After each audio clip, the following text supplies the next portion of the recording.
I had the altercation with Jake because he had made a podcast with Roddy Piper before, and I'd spoken to Roddy before he passed away, and he cried on the phone to me, we had an emotional conversation about it, and he apologized, and they were both, I believe, under the influence of some stuff, and they did it. But it was that, and then I had said something to Jake on Twitter about him bashing my father in these interviews because my dad's not around anymore.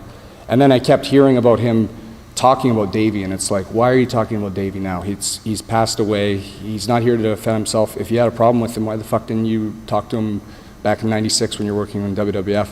And a guy in England told me that he was trying to talk to Jake about his current sobriety and his path with that, and then he said that he just turned the whole interview into burying Davey, and he told me that he pretty much said that Davey was like Charles Manson.